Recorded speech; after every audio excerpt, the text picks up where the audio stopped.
নবী আলাইহিসসালাতু ওয়াসসালামের পরিচয় অনেকের কাছেই আছে। আমার নবী গরিবও ছিলেন, আমার নবী এতিমও ছিলেন, আমার নবী নরমও ছিলেন, ব্যাস। কিন্তু আমার নবী দেশের প্রধানও ছিলেন, এই ঘটনা আমরা অনেকেই জানি না। আমার নবী রাষ্ট্রের প্রধান ছিলেন, এই পরিচয় কিন্তু আমরা অনেকেই জানি না। জানি শুধু আমার নবী নরমে ছিলেন, কিন্তু আমার নবী যে গরমও ছিলেন, এই নবীর পরিচয় অনেকেই জানি না। আমার নবী এতিমও ছিলেন, কিন্তু আমার নবী প্রধান বিচারপতি ছিলেন, কয়জনে জানি বলেন তো? আমার নবী না খেয়েছিলেন, এইটা জানি, কিন্তু আমার নবী প্রধান সেনাপতি ছিলেন, আমরা কয়জনে জানি? আমার নবী দার্শনিক ছিলেন, বিজ্ঞানী ছিলেন, গবেষক ছিলেন। জনাবে মুহাম্মদ রাসূলুল্লাহ সাল্লাল্লাহু আলাইহি ওয়াসাল্লাম দুনিয়াতে কেন আসছেন? ওমা আরসালনাকা ইল্লা রাহমাতাল লিল আলামিন। আল্লাহ পাক রব্বুল আলামিন আমার নবীকে প্রেরণ করেছেন গোটা আলমের জন্য, গোটা দুনিয়ার জন্য, গোটা মাখলুকাতের জন্য রহমত হিসাবে। শুধু মানুষের জন্য নয়, শুধু মুসলমানদের জন্য নয়, শুধু মুমিনদের জন্য নয়, বরং আমার নবী গাছ, মাছ, জমিন, আসমান, বাতাস, পানি, কুকুর, শৃগাল, জানোয়ার, দুনিয়ার প্রত্যেকটা রন্ধ্রে রন্ধ্রের জন্য আমার নবী রহমত স্বরূপ। আলম, আলমের বহু বচন আলামিন। আলম মানে পতাকা। দুনিয়াকে আলম বলার কারণটা কি? পতাকা কি জিনিস?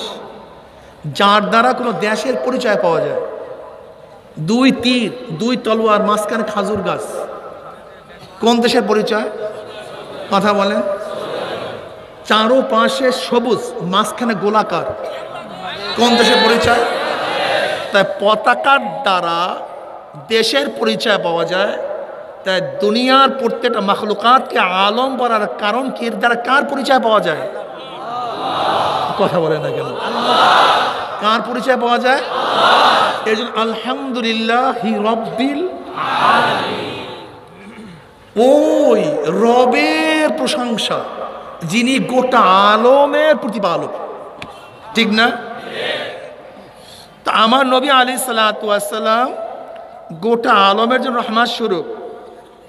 আমার নবী মাটির উপরের জন্য রহমত স্বরূপ, মাটির নিচের জন্য রহমত স্বরূপ। এরকম কোনো দার্শনিক দুনিয়ার মধ্যে নাই।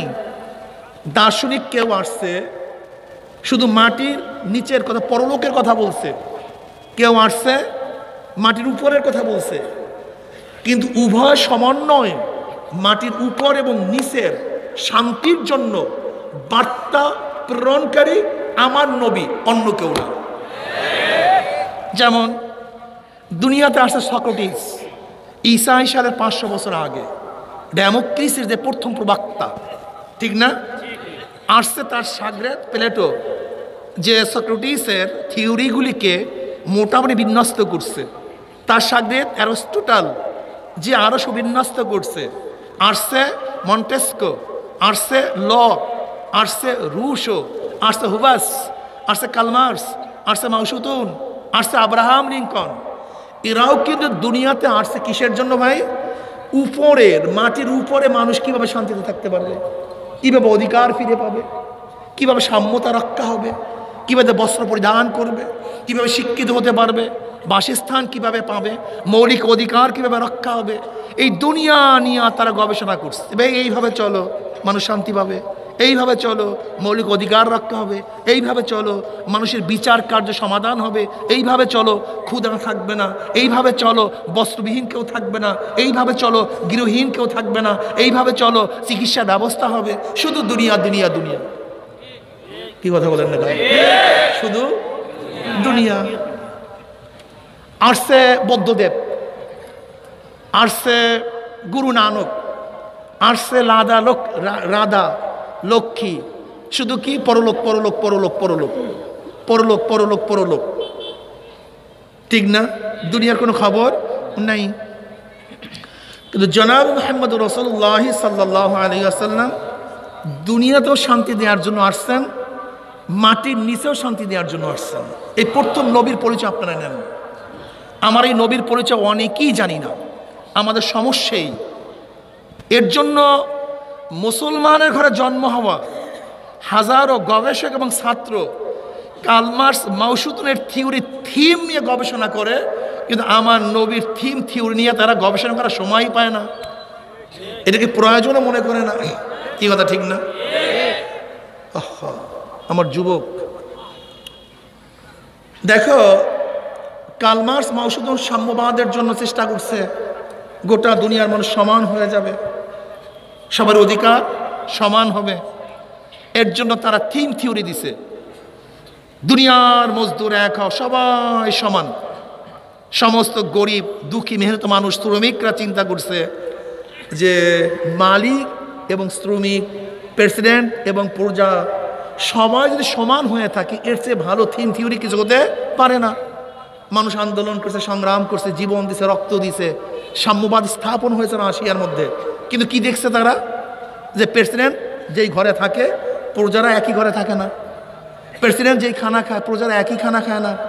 প্রেসিডেন্ট যে বস্ত্র পরিধান করে, প্রজারা সেই বস্ত্রের কাছেও যেতে পারে না। প্রেসিডেন্ট যেখানে চিকিৎসা করে, সেখানে প্রজারা ঢুকতেই পারে না। কি কথা ঠিক না? না, সাম্যতা নেই।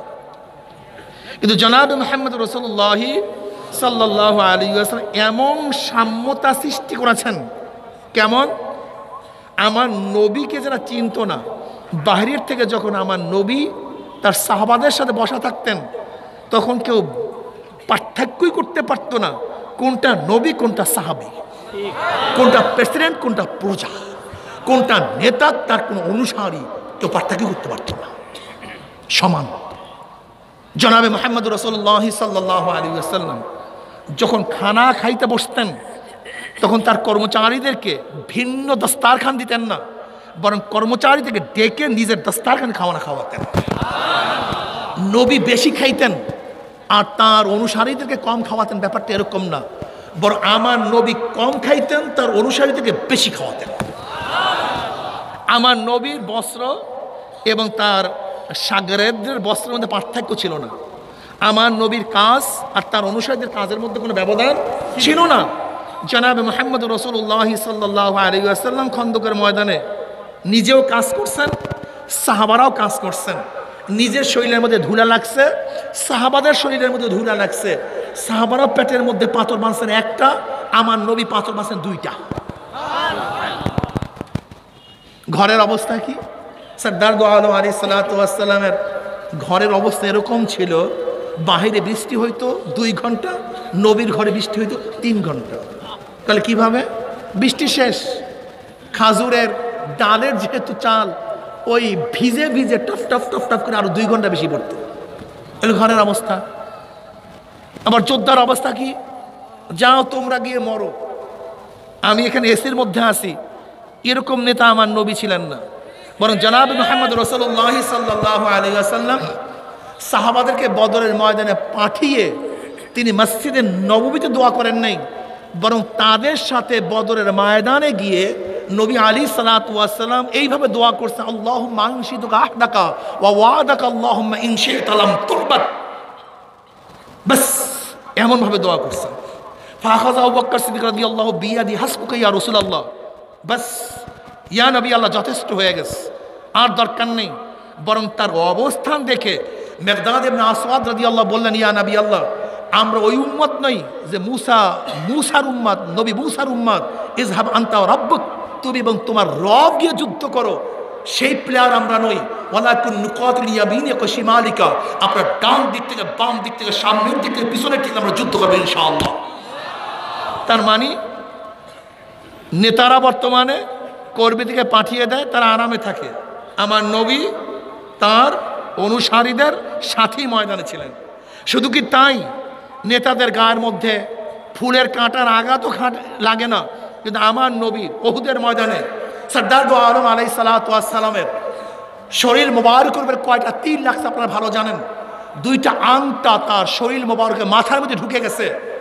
মালিক ইবনে সিনান রাদিয়াল্লাহু তাআলা আনহু কামড় দিয়ে দাঁত দিয়ে সে আংটি উঠাবার সময় তার দাঁত ভেঙে গেছে, ফুলকি মারিয়া রক্ত বের হয়েছে, কিন্তু দাঁতের দিকে তিনি খেয়াল করলেন না। আবার আর একটা আংটা ধরছেন, টান মারছেন, আর এক দাঁত পড়ে গেছে।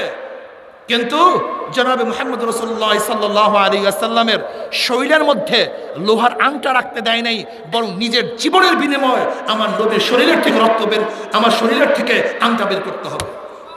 নবী আলাইহিস সালাতু ওয়াস সালাম শরীরের থেকে যে রক্ত বের হয়ে গেছে, তিনি চিন্তা করলেন, ইবনে সিনান রাদিয়াল্লাহু তাআলা আনহু, এই রক্ত বাহিরে পড়তে দেওয়া যায় না, কারণ আমার নবীর এক ফোঁটা রক্তের দাম গোটা দুনিয়ার চেয়ে অনেক বেশি।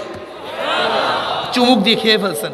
নবী আলাইহিস সালাতু ওয়াস সালাম বললেন, যার শরীরের মধ্যে আমার রক্ত ঢুকছে ওই শরীর কোনোদিন জাহান্নামের আগুনে স্পর্শ করবে না। আসলে আমাদের নবীর পরিচয় জানি না, সমস্যা। কেউ মনে করছে শুধু নবী নরম। এই বয়ান শুনতে শুনতে মুসলমানদের মধ্যে, আম মানুষের মধ্যে এমন অবস্থা হয়ে গেছে, যদি আমরা কোনো হুজুর একটু জোরে কথা বলি, গরম কথা বলি, হুজুর আপনারা এরকম গরম হন কেন হুজুর? যদি একটু গাড়িতে চলি, হুজুর নবী তো এতিম ছিল, গরিব ছিল, আপনার গাড়িতে চলেন কেন হুজুর? মানুষের মাথার মধ্যে কি ঢুকায় দিচ্ছে। যদি রাষ্ট্রের ব্যাপারে কথা বলি, হুজুর এই কাজ তো আপনাদের না, আমরা মসজিদের নিয়ে কথা বলেন, রাষ্ট্রের কথা বলার দায়িত্ব আপনাদের। অথচ আল্লাহ রাব্বুল আলামিন আমার নবীর পরিচয় দেন কি? মুহাম্মাদুর রাসূলুল্লাহ ওয়াল্লাযীনা মাআহু আশিদ্দাউ আলাল কুফফার রুহামাউ বাইনাহুম তারাহুম রুকআন সুজদান ইয়াফতাগুনা ফাদলাম মিনাল্লাহি ওয়া রিদওয়ানা। প্রথম পরিচয়, আমার নবী কাফের বেঈমান মুশরিকদের মধ্যে খুবই গরম, খুবই কঠিন, ফাস্ট, প্রথম গরম, এরপর রুহামাউ বাইনাহুম, এরপরে আপোসের মধ্যে নরম। কিন্তু দেখবেন আমরা যদি একটু গরম কথা বলি, হুজুর গরম কথা বলেন কেন? এটা কি আপনাদের কাজ নাকি? আমরা হুজুর মানুষ, আপনি দাঁড়িয়ে রাখছেন, টুপি রাখছেন। দীর্ঘদিন পর্যন্ত আমার নবীর পরিচয় সাবমিট করা হয় নাই। বিভিন্ন গবেষকদের, বিভিন্ন চিন্তাবিদদের, দার্শনিকদের তাদের গবেষণা, তাদের দর্শন উপস্থাপন করা হয়েছে, কিন্তু আমার নবীর দর্শন এবং তার থিওরি থিম উপস্থাপন করা হয় না, জানি না। সমস্যা এটা ঢুকাইছে কে? এটা কে করছে? দেখেন, ওলামা হেনকা শানদার মাঝি, ওলামা হেনকা শানদার মাঝি মুসান্নিফ তার শেষে গিয়া বলেন যে ব্রিটিশ 200 বছর শোষণ করার পরে মুসলমানদের সবচেয়ে বড় ক্ষতিটা কি করছে? হ্যাঁ, ব্রিটিশ দেশ দখল করার পরে 80,000 আলেমদেরকে হত্যা করছে, শহীদ করছে। চাকরি চর থেকে শুরু করে খায়বার পর্যন্ত গাছের মধ্যে 14,000 আলেমদেরকে ঝুলানো হয়েছে। এই বাংলার মধ্যে 80,000 মাদ্রাসাকে ভুলুণ্ঠিত করছে। দিল্লির মধ্যে 1,000 মাদ্রাসাকে ধ্বংস করছে। লক্ষ লক্ষ আলেম হিজরাত করতে বাধ্য হয়েছে, তাদের ঘর বাড়ি সব জ্বালিয়ে দিছে। সব কিছু ঠিক আছে, অনেক ক্ষতি করছে। লেকিন এখন 80,000 আলেমের চেয়ে হাজারো লক্ষ আলেম আছে কি নাই? 80,000 মাদ্রাসার চেয়ে লক্ষ লক্ষ মাদ্রাসা আছে কি নাই? আলেমের সংখ্যা বাড়ছে না কমছে? মাদ্রাসার সংখ্যা বাড়ছে না কমছে?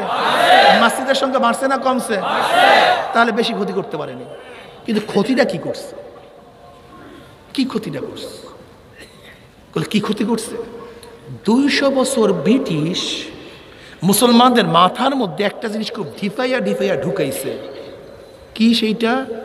যে আমার কাজ সিয়াসত মুক্ত, আমার বয়ান রাজনীতি মুক্ত, আমার প্রতিষ্ঠান রাজনীতি মুক্ত, আমার পীর মুরিদি রাজনীতি মুক্ত, আমার দাওয়াত রাজনীতি মুক্ত। আপনি বলতেন হুজুর এটা তো বুজুর্গের বড় আলামত। এইটাই তো বুজুর্গের বড় আলামত। রাজনীতি মুক্ত জীবন গড়াই তো সবচেয়ে বড় বুজুর্গি। আর আপনি বলছেন এটা খ্রিস্টানরা ঢুকাইছে, ইহুদিরা ঢুকাইছে। এটা কিভাবে সম্ভব? অথচ মুসান্নিফ বলতেছে এটা খ্রিস্টানরা ঢুকাইছে, ব্রিটিশ ঢুকাইছে মাথার মধ্যে। কি আপনাদের বিশ্বাস হয়? হ্যাঁ, বুঝেন নাই। এবার আমি উদাহরণ দিলে বুঝতে পারবেন। আচ্ছা বলেন তো, রাজনীতি করতে করতে কি হয়? রাজা হয়। বলেন, রাজনীতি করতে করতে, আর রাজনীতি না করলে সে প্রজা হয়। কি কথা বলেন দেখুন, রাজনীতি না করলে রাজনীতি করলে মালিক হয়, বাদশাহ হয়, আর রাজনীতি না করলে গোলাম হয়। তার মানে যে রাজনীতি যুক্ত সে বাদশাহ, আর যে রাজনীতি মুক্ত সে হলো গোলাম। হ্যাঁ মুসলমানের গোষ্ঠী, জীবন বা শাসন করছো, গোটা দুনিয়া শাসন করছো, তোরা বাদশাহ ছিলি, সিংহাসনে ছিলি, তোদের হুঙ্কারে গোটা দুনিয়া কাঁপছে, কিন্তু মাথার মধ্যে এমন থিওরি ঢুকায়া দেব, জীবন ভর আমাদের গোলামি করবি, বাদশাহ চিন্তাও করবি না। যা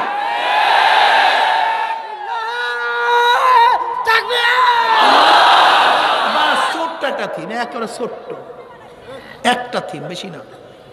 ইহুদি এবং খ্রিস্টানরা প্রত্যেকটা গাছ রোপণ করে 200 বছর পরে কি হবে সেই চিন্তা নিয়া, 500 বছর পরে কি হবে সেই চিন্তা নিয়া।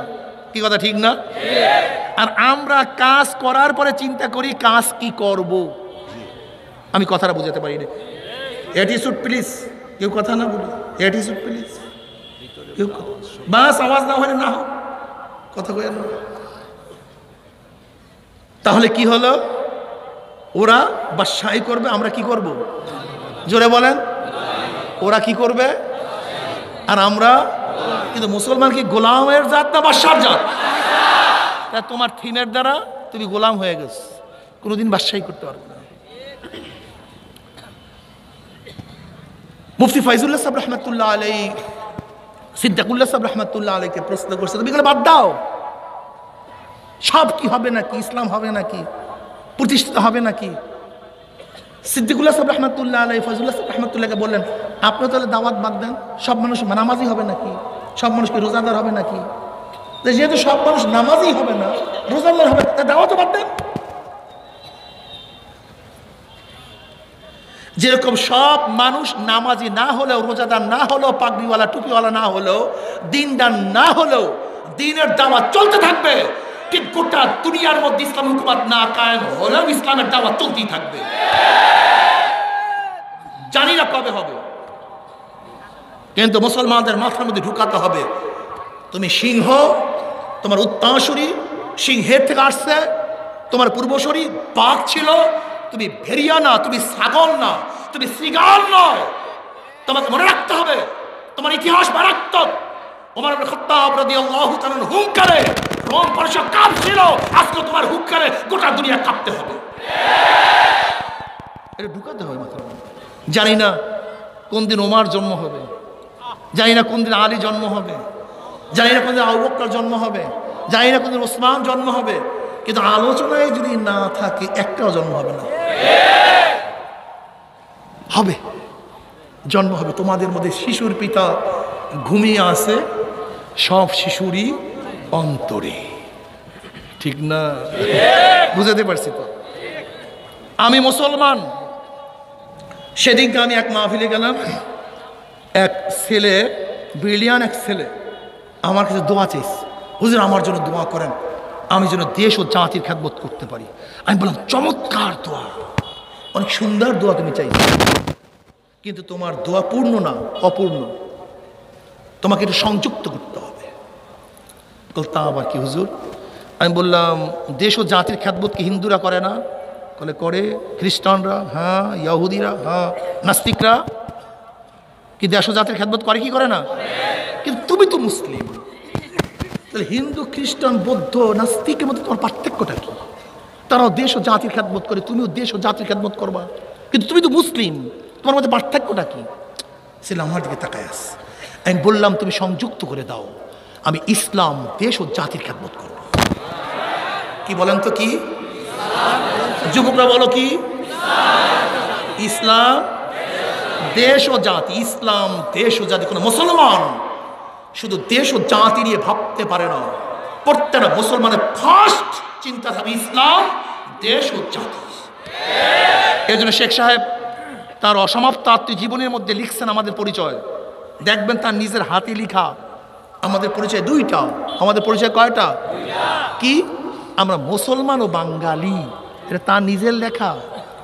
আমরা শুধু বাঙালি নই, আমরা শুধু বাংলাদেশি নই, আমি শুধু আওয়ামী লীগ নই, আমি শুধু বিএনপি নই, আমি শুধু চরমনাই নই, আমি শুধু জাতীয় পার্টির নই, আমি প্রথম মুসলমান, এরপরে বাঙালি, এরপরে আওয়ামী লীগ, এরপরে বিএনপি, এরপরে জাতীয় পার্টি, এরপরে চরমনাই, এরপরে ব্যবসায়ী, এরপরে ইঞ্জিনিয়ার, এরপরে ডাক্তার। ইসলাম বাদ দিয়ে আমি কিছুই না, ইসলাম বাদ দিয়ে আমি কিছু না। আমি প্রথম মুসলমান, ইন্নানি মিনাল মুসলিমিন, এটা মাথার মধ্যে ঢুকাও। তুই প্রথম কি করো? স্কুলে গেছো, প্রথম ইসলাম বাদ দিয়ে আনিস। কলেজে ঢুকছো, পরে ইসলামকে মাইনাস করছো। তুমি ম্যাজিস্ট্রেটের চেয়ারে বসছো, ইসলামকে প্রথম চেয়ারের নিচে রাইখে বসছো। তুমি প্রথম চিফ জাস্টিস হইছো, ইসলামকে জলাঞ্জলি দিয়া তারপর চেয়ারে বসছো। তুমি প্রধান সেনাপতি হইছো, ইসলামকে বাদ দিয়া। না, আমি ম্যাজিস্ট্রেট হব, ইসলামকে নিয়ে ম্যাজিস্ট্রেট হব। আমি ডাক্তার হব, ইসলামকে নিয়ে ডাক্তার হব। আমি ইঞ্জিনিয়ার হব, ইসলামকে নিয়ে ইঞ্জিনিয়ার হব। আমি মন্ত্রী হব, ইসলামকে বাদ দিয়ে মন্ত্রী হব, ইসলামকে নিয়ে মন্ত্রী হব। আমি প্রধান সেনাপতি, ইসলামকে সামনে নিয়ে সেনাপতি হব। ইসলামকে আগে নাও। ইসলাম বাদ দিছো কেন? ইসলামকে বাদ দিছো কেন?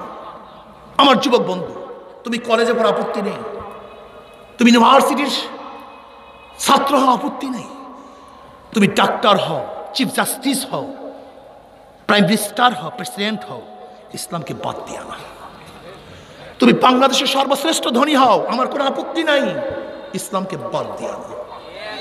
তুমি সর্বশ্রেষ্ঠ রাজনীতিবিদ হও, আমার কোনো আপত্তি নেই, কিন্তু ইসলামকে বাদ দিয়া না। বলো, আমার বাবা ইসলামকে বাদ দিয়া না। না, আমি কবর বিশ্বাস করি, আমি কিয়ামতকে বিশ্বাস করি, আমি মিজানকে বিশ্বাস করি, আমি পুলসরাতকে বিশ্বাস করি। ইসলামকে বাদ দিয়ে এক কদম সামনে চলার, এক কদম সামনে চলার কোনো যৌক্তিকতা নাই, কোনো পরিবেশ নাই, কোনো সুযোগ নাই। ইসলামকে নিয়ে চলতে হবে। ব্যবসা করো, ইসলামকে নিয়ে। বিবাহ করো, ইসলামকে নিয়ে। ঘর বানাও, ইসলামকে নিয়ে। আজকে বর্তমানে ঘর বানাচ্ছে ইঞ্জিনিয়াররা, দেখা যায় ডাইনিং রুম, পাকের ঘর, কেসিং রুম সব সামনে। এটা মুসলমানের ঘর না, এটা খ্রিস্টানদের ঘর। মুসলমানের কিচেন হবে পিছনে, ডাইনিং হবে পিছনে, যেখানে বিপর্দা হবে না। এখন প্রত্যেকটা ঘরের ডিজাইন কি এমনভাবে কিচেন এবং ডাইনিং করে যে পর্দা করার কোনো সুযোগ নাই। এটা মুসলমানের ঘর না, এটা মুসলমানের ঘর না, তোমাকে বুঝতে হবে। আমি একবার গাড়িতে চলছি, তা আমার একজনে হুজুর মানুষ গাড়িতে ওঠার পরে টুপিটা নামাইয়ে তারপর গাড়ি চালানো শুরু করছে। আমি বললাম, ভাই আপনি টুপিটা নামাইলেন কেন? করে আমি কি দেখেন, টুপিওয়ালাদের গাড়ি খুবই কম। যদি আপনিও টুপিটা নামাইয়া গাড়ি চালান, তাহলে টুপিওয়ালাদের গাড়ি একটা কমছে। কিন্তু আপনি যদি টুপিটা মাথায় নিয়ে গাড়ি চালান, তাহলে টুপিওয়ালাদের গাড়ি একটা বাড়ছে।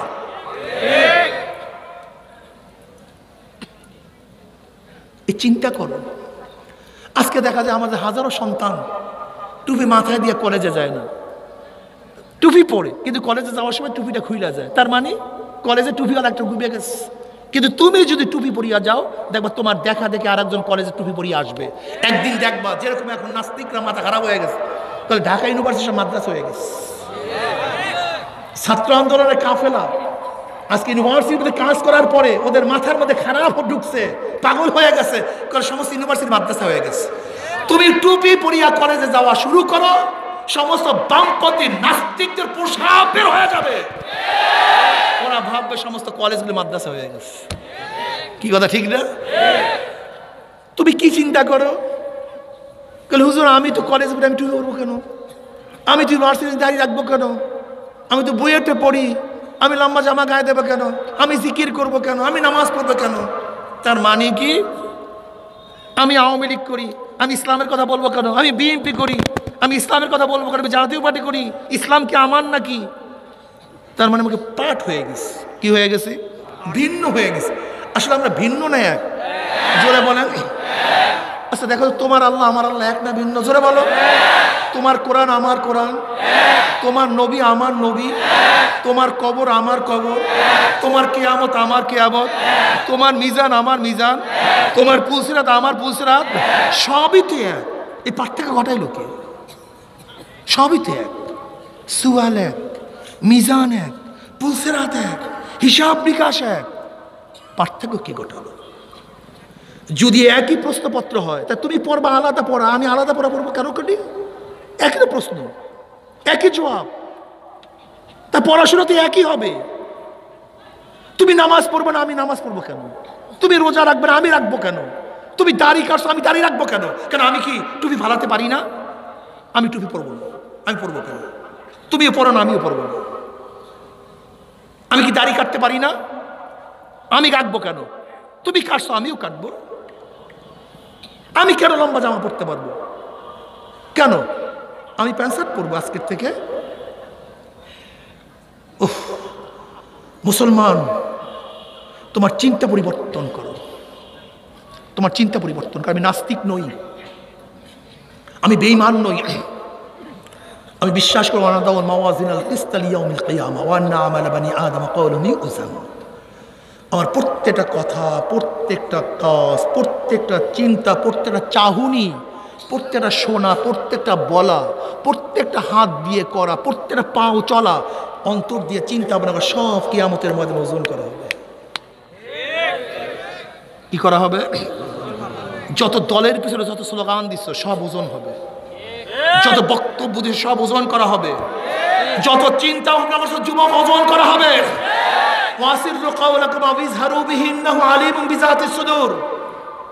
মনের মধ্যে যা চিন্তা করো সব কিছু ওজন করা হবে। উমর বিন খাত্তাব রাদিয়াল্লাহু ফরমান, হাসিবু ক্বাবলা আন তুহাসাবু, তোমার কাছে হিসাব নেওয়ার আগে তুমি তোমাকে হিসাব নাও। কি হিসাব নাও? তোমার নামাজ পড়ার সংখ্যা বেশি, নামাজ কাজার সংখ্যা বেশি। তোমার রোজা রাখার সংখ্যা বেশি, রোজা কাজার সংখ্যা বেশি। তোমার চক্ষু দিয়ে কি নেকের কাজ বেশি করছো না গুনার কাজ বেশি করছো? এই জবান দিয়ে কি নেকের কাজ বেশি করছো না গুনার কাজ বেশি করছো? এই কান দিয়ে কি নেকের আওয়াজ বেশি ঢুকাইছো না গুনার আওয়াজ বেশি ঢুকাইছো? এই হাত দিয়া কত মহিলার গায়ে হাত লাগাইছো? এই হাত দিয়া কত মদ স্পর্শ করছো, কত গাঁজা সেবন করছো, কত মানুষকে খুন করছো, কত মানুষকে জুলুম করছো, অত্যাচার করছো?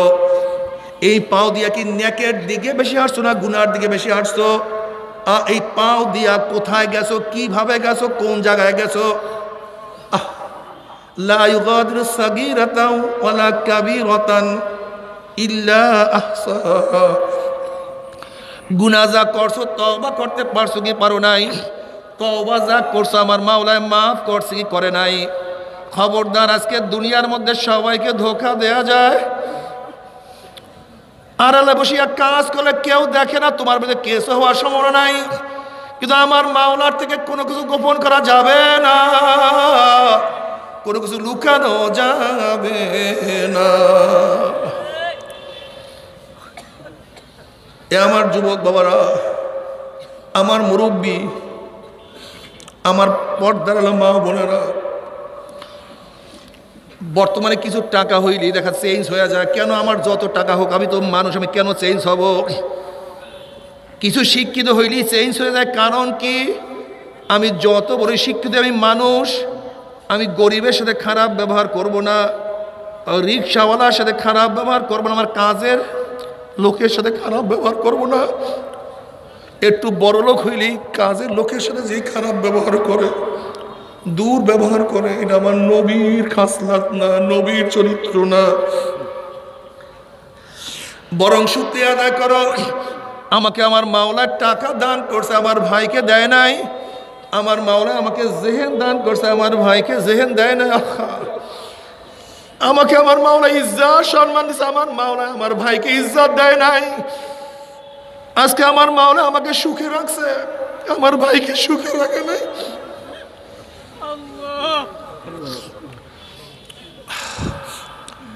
আজকে আমার মাওলা আমাকে সম্মানিত করছে, আমার ভাইকে আমার মাওলা বিজিডি করিয়ে দিয়েছে। বাবার দুনিয়া কিছু না, দুনিয়া কিছু না। ও যুবক, ও মুরব্বী, এ বড় লোকের দলেরা, হে গরিবের দলেরা, এ শিক্ষিত মূর্খের দলেরা, কোথায় রওনা করছো? কি নিয়ে রওনা করছো? খবরদার, খবরদার, খবরদার, হিসাব নিকাশ না মিলাইয়া কেউ মাওলার কবরে যাইও না।